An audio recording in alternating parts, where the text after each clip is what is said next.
നമുക്ക് അലീനയുടെ മനുഷ്യങ്ങളുടെ വരാൻ പോകുന്ന ദിവസങ്ങളെ നല്ലൊരു കഥ കേട്ടാലോ? വീഡിയോ ഇഷ്ടപ്പെടുവാണെങ്കിൽ ഒന്ന് ലൈക്ക് ചെയ്ത് ഹൈപ്പ് ചെയ്യാൻ മറക്കരുതേ. അതോടൊപ്പം തന്നെ ആദ്യമായി കാണുന്നവരാണെങ്കിൽ സബ്സ്ക്രൈബ് ചെയ്യാനും മറക്കരുത് കേട്ടോ. അപ്പൊ എല്ലാ ദിവസവും ഉച്ചയ്ക്ക് അലീനയുടെ മനുഷ്യങ്ങളുടെ വരാൻ പോകുന്ന ദിവസത്തെ കഥകളൊക്കെ ചാനലിനകത്ത് അപ്ലോഡ് ചെയ്യുന്നുണ്ട്. അങ്ങനെ നമ്മൾ കണ്ടു. ഒടുവില് അലീന ഉപവാസം പ്രഖ്യാപിക്കുകയാണ്. ഒന്നിടവിട്ട ദിവസങ്ങളിൽ താൻ ഉപവാസം എടുക്കും. താൻ ഉദ്ദേശിച്ച കാര്യം നടത്തി തന്നില്ലെങ്കിൽ ഇതറിഞ്ഞു കഴിഞ്ഞപ്പോ കുട്ടിച്ചാനും ഭയങ്കര വിഷമായി. അലീന ഫുഡ് കഴിക്കുന്നില്ല. സ്റ്റാലിയുടെ അടുത്ത് വന്ന് ഇതിനെക്കുറിച്ച് പരാതി പറയാണ്. സ്റ്റാലിക്ക് ഭയങ്കര ദേഷ്യം. അവള് എന്നോട് വാശിയും വൈരാഗ്യം തീർക്കുക. അങ്ങനെ ഒരു ദേഷ്യത്തിലായിരുന്നു സ്റ്റാൻലി. കുറച്ചു സമയം അവധിക്കുടിച്ചായ സ്റ്റാൻലിയുടെ ദേഷ്യം ഒന്ന് തണുക്കാൻ വേണ്ടി നിന്നു. പിന്നീട് സ്റ്റാൻലിക്ക് അഭിമുഖമായിട്ടൊരു കസേര വന്നിരുന്നിട്ട് പറഞ്ഞു, നീ എനിക്ക് കുറച്ചും കൂടെ ഒഴിക്കാൻ പറഞ്ഞു. അങ്ങനെ ഒരു ഗ്ലാസ് അങ്ങോട്ട് വെച്ച് നീട്ടി സ്റ്റാൻലി ഒഴിച്ചു കൊടുത്തു. അവധിക്കുട്ടിച്ചാൻ കുറച്ച് വെള്ളമൊക്കെ ചേർത്ത് ഒറ്റ പിടുത്തത്തിന് അതും കൂടെ കുടിച്ചു. ഗ്ലാസ് കാലിയാക്കി താഴെ വെച്ചു. അപ്പോഴേക്കും സ്റ്റാലി പറഞ്ഞു, എനിക്ക് മനസ്സിലായി, അപ്പച്ചൻ എന്റെ അടുത്ത് അവൾക്ക് വേണ്ടിയിട്ട് സന്ധ്യ സംഭാഷണത്തിനും വന്നതല്ലേ. ദേ അങ്ങനെയാണെങ്കിൽ ഇപ്പോഴേ ഞാൻ ഒരു കാര്യം പറഞ്ഞേക്കാം. അത് കേട്ട് കഴിഞ്ഞപ്പോ തന്നെ അത് കുടിച്ചാൻ പറഞ്ഞു, എടാ സന്ധ്യ സംഭാഷണം നടത്താൻ നീ എന്താ പാകിസ്ഥാൻ പട്ടാളം മേധാവിയോ? ഞാൻ ഇന്ത്യൻ പ്രധാനമന്ത്രി ഒന്നും അല്ലല്ലോ. നിന്നോട് ഞാൻ ഇതുവരെ യുദ്ധം പ്രഖ്യാപിച്ചിട്ടുമില്ല. അത് കുട്ടിച്ചാൻ വെറുതെ ഒരു ഒഴുക്കം മട്ടിൽ അങ്ങോട്ട് പറഞ്ഞത്. ഇവിടെ ഒരുത്ത യുദ്ധം പ്രഖ്യാപിച്ചിട്ടുണ്ടല്ലോ, അതിൽ ഇടപെടരുന്നാ ഞാൻ പറഞ്ഞത്. എനിക്ക് മധ്യസ്ഥന്മാരെ ഒന്നും ഇഷ്ടമല്ല.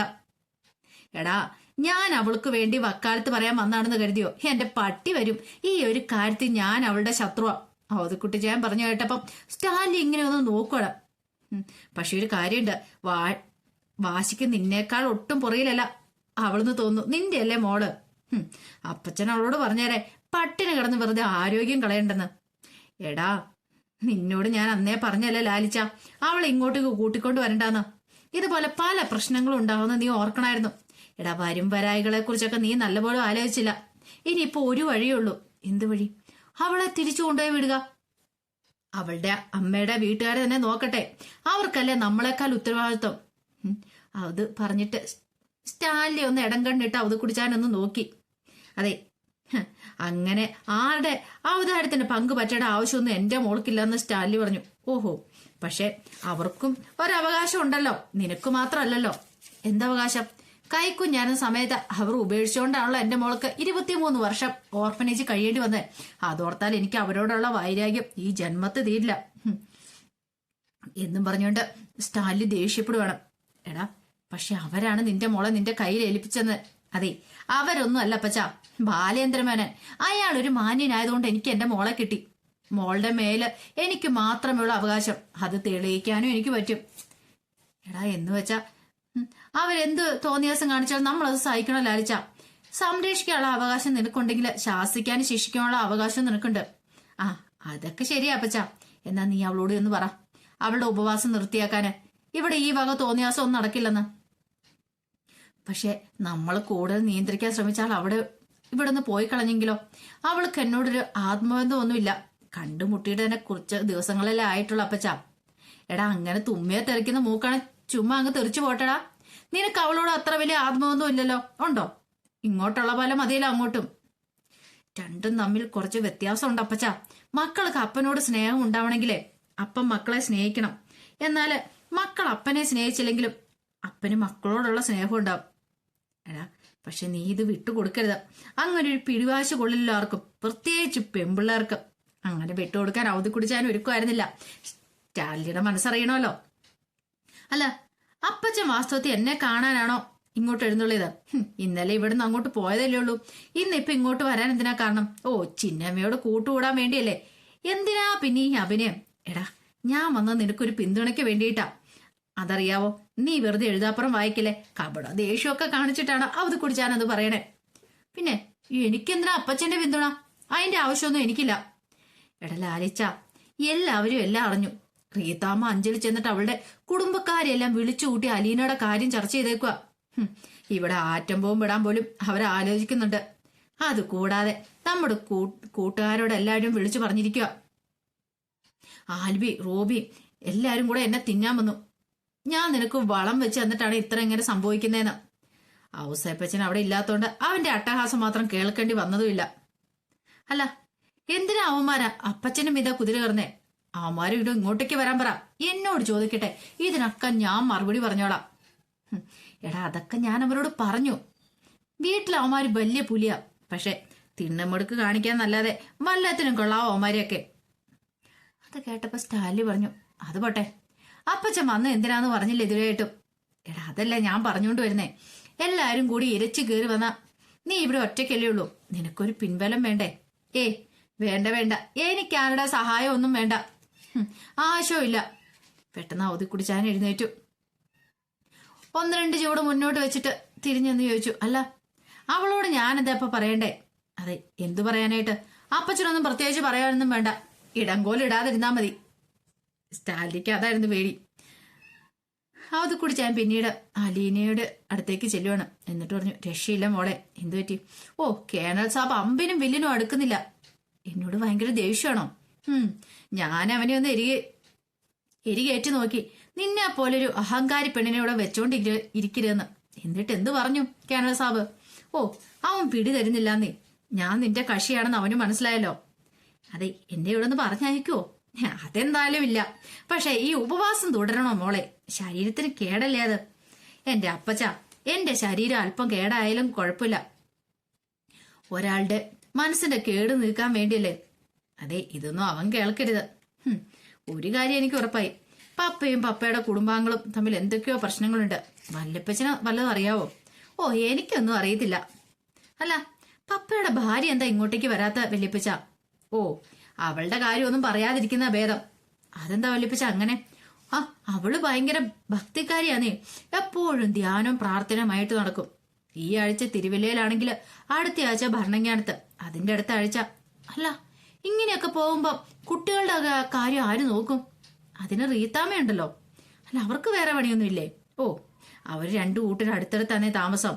ഒരൊറ്റ വിളപ്പില 2 വീടും, 2നും കൂടി ഒരു മതിലും 1 ഗേറ്റും ഉള്ളു. അപ്പൊ പപ്പയുടെ വൈഫിന്റെ പേരെന്താന്നാ? എൽസാമ്പാന്ന്. അല്ല, അവരെന്തിനാ വല്യപ്പച്ച അവിടെ പോയി താമസിക്കുന്നേ? ഇവിടെ അല്ലായിരുന്നു എല്ലാരും കൂടെ താമസിക്കേണ്ടേ? അതോ റീത്താമ്മയുടെ അടുത്ത് തന്നെ താമസിക്കണം എൽസാമ്മയ്ക്ക് ഒരേ നിർബന്ധമായിരുന്നു. അങ്ങനെ അവൾ അവിടെ താമസം തുടങ്ങിയത്. ലാലിച്ചന അക്കാലത്താണെങ്കിൽ മിലിറ്ററിയിലായിരുന്നു. എൽസാമ്മയുടെ കുടുംബക്കാരിലെ 5ൽ തന്നെ താമസിക്കുന്നേ. അവിടെ വീട് വെച്ച് താമസം സ്വന്തക്കാരുടെ ഒരു നോട്ടോ സഹായം കിട്ടുമല്ലോ എന്ന് എല്ലാരും കരുതി. പിന്നെ കുട്ടികൾക്ക് പഠിക്കാനുള്ള സൗകര്യവും നോക്കി. അല്ല ഇപ്പൊ ഞാനൊരു സംശയം ചോദിച്ചോട്ടെ. അല്ല, മിലിറ്ററിയിലായിരുന്നപ്പോ പപ്പായ്ക്ക് ക്വാർട്ടേഴ്സ് കിട്ടില്ലായിരുന്നോ? കുടുംബസമേതം പിന്നെ താമസിക്കാനായിട്ട് അങ്ങോട്ട് പോയാൽ പോരായിരുന്നോ?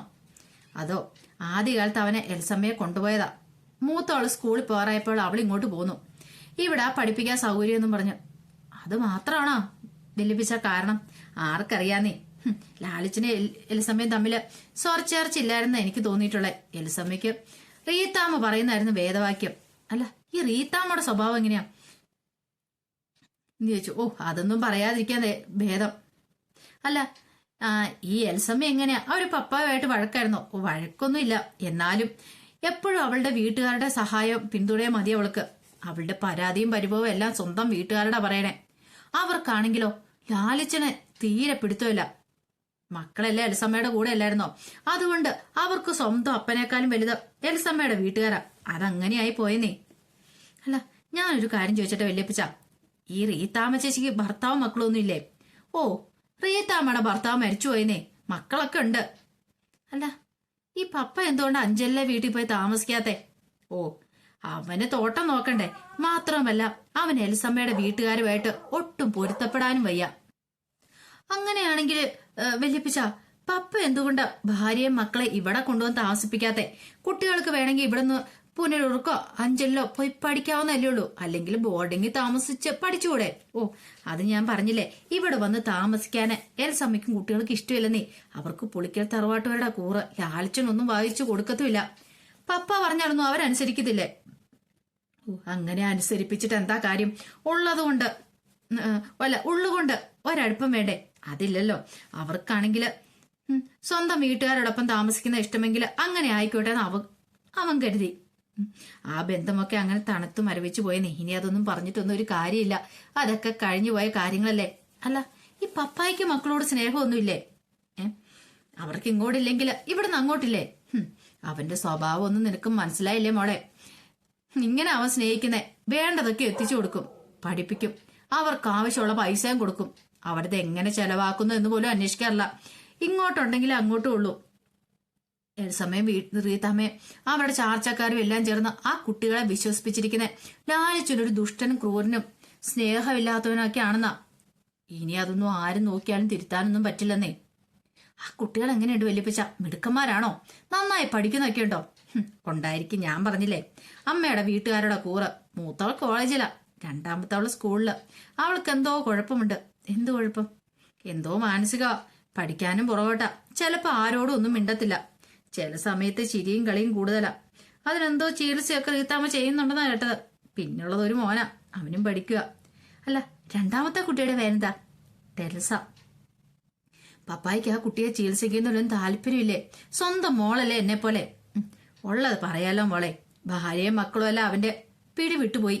വടംവലി നടത്താനൊന്നും അവന് താല്പര്യമൊന്നുമില്ലെന്നേ. പിടിച്ചാ കിട്ടുന്നില്ലെങ്കിൽ അങ്ങ് വിട്ടേക്കണം, അത്ര തന്നെ. ഭാര്യയും മക്കളും വേണോ അതോ മനസമാധാനം വേണമെന്നൊരവസ്ഥ വന്നപ്പം അവൻ രണ്ടാമത്തേത് തിരിഞ്ഞെടുത്തു. മനുഷ്യന് മനസമാധാനമല്ലേ ഏറ്റവും വലുത്. എന്നാലും എനിക്ക് അങ്ങോട്ട് വിശ്വസിക്കാൻ പറ്റുന്നില്ല. സ്വന്തം മക്കളല്ലേ വല്യപ്പിച്ച മറുവശത്ത്. അതെ, മക്കളായാലും മരങ്ങളായാലും ഒരു വശത്തോട് ചാഞ്ഞു വളർന്നു പോയ പിന്നെ പിടിച്ച് നേരെയാക്കാൻ വലിയ ബുദ്ധിമുട്ടാ എന്റെ മോളെ. അല്ല, ഇങ്ങനെ 2 സ്ഥലത്തായിട്ട് ജീവിക്കാൻ തുടങ്ങിയിട്ട് എത്ര കാലമായി? അത് പിന്നെ ലാലിച്ചം മിലിട്ടറിന്ന് പിരിഞ്ഞു പോന്നേ പിന്നെ ഇവിടെ തന്നെയാ. അല്ല, ഇവിടെ ഇങ്ങനെ ഒറ്റയ്ക്ക് താമസിക്കുമ്പോ പപ്പായ്ക്ക് മനസമാധാനം കിട്ടുന്നുണ്ടോ? ഉണ്ടായിരിക്കും. അവൻ നോക്കുമ്പോ തമ്മി ഭേദം ഇതായിരിക്കും. ഓ, ഇങ്ങനെയാണോ വല്യപ്പച്ച ഒരാൾ ജീവിക്കേണ്ടേ? എപ്പോഴും കള്ളു കുടിച്ചും ചുരുട്ടും വലിച്ച് കുറെ പട്ടികളെ താലോലിച്ച്. ഓ, അവറ്റകള് തിരിഞ്ഞു നിന്ന് കുരയ്ക്കുകയും കടിക്കുകയും ചെയ്യത്തില്ലല്ലോ. അങ്ങനെ അവൻ പറയണത് ഒരു കണക്കിന് ശരിയല്ലേ? അല്ല, ഞാനൊരു കാര്യം ചോദിച്ചേട്ടാ വല്യപ്പച്ച, നിങ്ങൾ എല്ലാരും കൂടെ നോക്കി ഇതൊന്നും പരിഹരിക്കാൻ പറ്റത്തില്ലേ? വല്യപ്പച്ചനക്ക് ഇത്ര കാര്യവിവരമുള്ള ആളല്ലേ, എന്നിട്ടും ഓ, ലാലിച്ചന്റെ ഒരു കാര്യത്തിൽ ഇടപെടരുന്ന അവന്റെ കൽപ്പന ആരെങ്കിലും ഉപദേശിക്കാൻ ചെല്ലുന്നൊന്നും അവന് ഇഷ്ടമില്ലെന്നേ. റീത്താമ്മയെ അവന് കണ്ണെടുത്താ കണ്ടുകൂടാ. ഓ, എനിക്കും അവരെ ഇഷ്ടപ്പെട്ടില്ല. അവരെന്തിനാ പപ്പാടെ ഭാര്യയെ പിടിച്ചു വെച്ചുകൊണ്ടിരിക്കുന്നേ? അനുജത്തിയും ഭർത്താവും തമ്മിൽ എന്തൊക്കെ പ്രശ്നം ഉണ്ടായാലും ശരി, അവരെ വേർപിരിയാ കൂട്ടു നിൽക്കുകയാണ് ആ സ്ത്രീ ചെയ്യേണ്ടേ. അവരെന്തിനാ പപ്പായുടെ ഭാര്യയുടെ മക്കളുടെ കാര്യത്തില് ഇത്രമാത്രം തലയിടുന്നേ? അവര് നോക്കുമ്പോ ലാലിച്ചിന് 100 കുറ്റങ്ങളാന്നേ. മദ്യപാനമാണ്, പുകവലിക്കാരനാണ്, തന്നിഷ്ടക്കാരനാണ്, ഭാര്യയോടും മക്കളോടും സ്നേഹമില്ലാത്തവരാണ്. ഒരൊറ്റ നല്ല വാക്ക് പോലും ലാലിച്ചിനെ പറ്റി അവരുടെ വായിന്ന് വീണ് കേട്ടിട്ടില്ല. ഓ, അങ്ങനെ സ്നേഹമില്ലാത്ത ആളാണെങ്കിൽ എന്നെ ഇവിടെ ഒന്ന് കൂടെ കൊണ്ട് താമസിപ്പിക്കുവോ? അതോ അവന്റെ ദുഷ്ടതരമായിട്ടാണല്ലോ ഇപ്പൊ എല്ലാവരും കൂടി കരുതി വെച്ചിരിക്കുന്നേ. അല്ല വല്യപ്പച്ച, എന്തിനാ ഈ മനുഷ്യന്മാരെല്ലാം കൂടെ ഇങ്ങനെ ചിന്തിക്കുന്നേ? ഞാനെന്തൊരു മനുഷ്യജീവി ഉണ്ടായി പോയില്ലേ, അതും 10-24 വർഷം മുമ്പ്. അതിനുശേഷം എന്തെല്ലാം മാറ്റങ്ങൾ ലോകത്തുണ്ടായി. ഞാനൊരു പ്രതിമയാണെങ്കിൽ തല്ലിപ്പൊടിച്ച് കളയാം. ഒരു ബ്ലാക്ക് ബോർഡ് വരച്ച പടമാണെങ്കിലോ ഡസ്റ്റർ ഉപയോഗിച്ച് മായ്ച്ചു കളയാന്ന് വെക്കാം. ഇതങ്ങനെയൊന്നും അല്ലല്ലോ. എന്നെ അങ്ങ് കൊന്നു കളഞ്ഞാലും 24 വർഷം മുമ്പ് ഞാൻ ജനിക്കാൻ കാരണമായ സംഭവങ്ങളെ ഇല്ലാതാക്കാൻ പറ്റുമോ? പിന്നെ എന്തിനാ ഈ വീർപ്പും വൈരാഗ്യവും? അല്ല, എനിക്ക് ആകെപ്പട വല്ലാത്തൊരു വിഷമായിരുന്നു. എന്റെ പപ്പയുടെ മക്കളെ പ്രസവിച്ച ആ സ്ത്രീ എന്നെ മോളെന്നൊന്ന് വിളിച്ചാ മതി, ഞാൻ ആ മടിയിൽ ചെന്ന് വീഴുമല്ലോ. ഒറ്റ നിമിഷം കൊണ്ട് എല്ലാ വെറുപ്പും ദേഷ്യവും അലിഞ്ഞു പോകുമല്ലോ. അതിനുള്ള മനസ്സൊന്നും ആർക്കും ഇല്ല മോളെ. ഈ പറയുന്ന എനിക്കുമില്ല. ഓരോ മനുഷ്യന്റെ ഉള്ളിൽ പല മനുഷ്യരാ. ചേർത്താനുണ്ട്, മാലാഹമാരുണ്ട്, പണക്കൊതിയനുണ്ട്, പെൺകൊതിയന്മാരുണ്ട്, അഹങ്കാരി, തന്നിഷ്ടക്കാരും എല്ലാം ഉണ്ട്. ഇതിലേതിലാണോ തീറ്റയും വെള്ളം കൂടുതൽ കൊടുക്കുന്നത് അതങ്ങ് വളർന്ന് വളർന്ന് പന്തലിക്കും. ബാക്കിയുള്ളതൊക്കെ ഗ്രഹണി പിടിച്ച പോലെ മുരടിച്ചു പോവുകയും ചെയ്യും. ഇതൊക്കെ ഇങ്ങനെ പറഞ്ഞുകൊണ്ടിരിക്കുവാണ് അത് കുടിച്ചാൽ. എന്നാലും ഞാൻ എന്റെ സമരം നിർത്താൻ ഉദ്ദേശിക്കുന്നില്ല വല്യപ്പച്ച. ഇതൊരു അടുക്കള ഭരണത്തിന് വേണ്ടിയല്ല. പപ്പ ഇങ്ങനെ ഒരു ചിതൽപ്പൊറ്റു പോലെ ഇരിക്കുമല്ലേ, ആരോടും അടുക്കുകയുമില്ല, ആരോട്ടും അടുപ്പിക്കുകയുമില്ല. ഒരരികിന്ന് മണ്ണൊക്കെ തട്ടിക്കളഞ്ഞ് പപ്പയുടെ തൻ രൂപം ഒന്ന് പുറത്തെടുക്കണ്ടേ? എവിടെയെങ്കിലും ഒരു കുഞ്ഞു വാതിൽ തുറന്നു കിട്ടിയാൽ മതി, ഞാൻ അത് വഴി കയറിക്കോളാം. അതെ, നീ അത്ര എളുപ്പമല്ല മോളെ, നീ ഉദ്ദേശിക്കുന്ന പോലെ അത്ര എളുപ്പമുള്ള കാര്യമൊന്നും അല്ലത്. അല്ലെന്ന് എനിക്കറിയാൻ വല്യപ്പച്ച, എന്നാലും ഞാനത് ശ്രമിച്ചു നോട്ടെ. എല്ലാരും കൂടെ ഒന്നിച്ച് ചെന്നിട്ടുണ്ടെങ്കിൽ എന്തൊരു സന്തോഷം വല്യപ്പച്ച. ഇവിടെ ഇപ്പൊ എന്താ സംഭവിച്ചുകൊണ്ടിരിക്കുന്നേ? മക്കൾക്ക് അപ്പന്റെ വില അറിയത്തില്ല, അപ്പന് മക്കളുടെ വില അറിയത്തില്ല, ഭാര്യയ്ക്ക് ഭർത്താവിന്റെ വില അറിയത്തില്ല. ഇതൊക്കെ കൺമുന്നിലുള്ളതുകൊണ്ടാ വില അറിയത്തില്ലാതെ. ഇതൊന്നും ഇല്ലാത്തവളായിരുന്നു ഞാൻ. എനിക്കറിയാം അതിന്റെ വില എത്രമാത്രമാണ്. അലീനയ്ക്ക് വല്ലാത്തൊരു ബുദ്ധിമുട്ടായിരുന്നു. കുറച്ച് സമയത്തേക്ക് അലീന ഒന്നും മിണ്ടാതിരുന്നു. അലീന മിണ്ടാതിരിക്കുന്ന കണ്ടു കഴിഞ്ഞപ്പത്തിന് അത് കുടിച്ചാനും ഭയങ്കര സങ്കടമായിപ്പോയി. അത് കുടിച്ചാനും പിന്നെ അവളുടെ മുഖത്തേക്ക് നോക്കാൻ പറ്റുന്നുണ്ടായിരുന്നില്ല. കാരണം അയാൾക്ക് മനസ്സിലായി അലീന എത്രമാത്രം വേദന അനുഭവിച്ചിട്ടുണ്ടെന്ന്. പിന്നീട് അയാൾ മുറിവിട്ട് പുറത്തേക്ക് ഇറങ്ങിപ്പോയി. അത് കുടിച്ചാൻ ഇങ്ങനെ എന്തൊക്കെയോ മനസ്സിലിങ്ങനെ കണക്കൂട്ടുകളൊക്കെ നടത്തുന്നുണ്ടായിരുന്നു.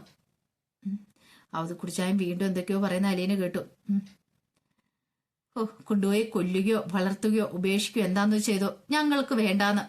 കാരണം പണ്ട് അവധി കുടിച്ചാൻ പറഞ്ഞ വൈജയന്തി പ്രഗ്നന്റ് ആന്ന് അറിഞ്ഞു കഴിഞ്ഞപ്പോഴത്തേനും രാവണിമേനോട് പറഞ്ഞ കാര്യമാണ്. അത് അവധി കുടിച്ചാന്റെ മനസ്സിൽ ഇങ്ങനെ കടന്ന് നീറുവാണ്.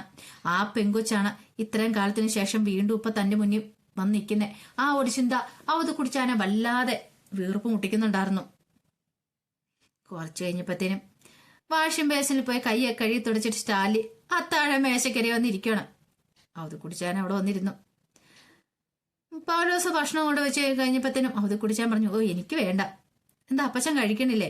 സ്റ്റാലി ഇങ്ങനെ ഒന്ന് നെറ്റി ഒളിച്ചിട്ടൊക്കെയാണ് ചോദിക്കുന്നത്. ഏയ് ഞാനും ഉപവാസത്തിലാ. ഓഹോ, അപ്പൊ അവളുടെ കൂടെ കക്ഷിയായിരുന്ന അപ്പച്ചനും കൂടി എന്നെ വെല്ലുവിളിക്കണം. എടാ നിന്നെ വെല്ലുവിളിക്കാൻ എനിക്ക് എന്റെ തലയ്ക്ക് വട്ടുണ്ടോ? പിന്നെ ഉപവാസം എന്ന് പറഞ്ഞോ? എടാ ഈ ഉപവാസം എന്നൊക്കെ പറഞ്ഞ വെറും പുല്ലാണെന്ന് തെളിയിച്ചു കൊടുക്കണ്ടേ ലാലിച്ച. എന്നെ പോലെ ഇത്രയും പ്രായം ചെന്ന ഒരാൾക്ക് നിരാഹാരം ഇരിക്കാൻ പറ്റുമെങ്കിൽ പിന്നെ അവളുടെ നിരാഹാരത്തിന് എന്തോ ഒരു വില. ഓഹോ, അപ്പോൾ അലീന നിരാഹാരം ഇരിക്കുമ്പോഴല്ല അപ്പച്ചനും നിരാഹാരം ഇരിക്കുമായിരിക്കും. പുഷ്പം പോലെ ഇരിക്കും. എനിക്ക് അപ്പച്ചന്റെ കാര്യത്തിൽ സംശയമുണ്ട്. പിന്നെ സംശയിക്കേണ്ട യാതൊരു ആവശ്യമില്ല. ഉപവാസത്തിന്റെ സുഖം ഒരുത്തി മാത്രം അനുഭവിച്ച പോലല്ലോ, നമുക്കെന്താ കഴിക്കുവോ? ഓ നടക്കട്ടെ. സ്റ്റാലി അങ്ങോട്ട് ഇച്ചിരി കടുപ്പിച്ചാണ് പറഞ്ഞേ. അടുത്ത ദിവസം രാവിലെ ബ്രേക്ക്ഫാസ്റ്റിന് അലീനയും അവത് കുടിച്ചാൻ ഡൈനിങ് ടേബിളിൽ ഉണ്ടായിരുന്നു. ഭക്ഷണമേശയില് കുറെ വിഭവങ്ങൾ ഉണ്ടായിട്ടും അലീന ദോശയും അല്പം ചമ്മന്തി മാത്രം എടുത്ത് കഴിച്ചുള്ളൂ. അല്ല ഇന്നലെ മുഴുവൻ പട്ടിണി കിടന്നല്ലേ, നീ വയറ് നിറച്ച് കഴിക്കും മോളെ എന്നൊക്കെ പറഞ്ഞുകൊണ്ട് അവത് കുടിച്ചാൻ നിർബന്ധിക്കുകയാണ്. ഓ നാളെ ഉപവാസം ഇരിക്കേണ്ടല്ലേ വല്യപ്പിച്ച.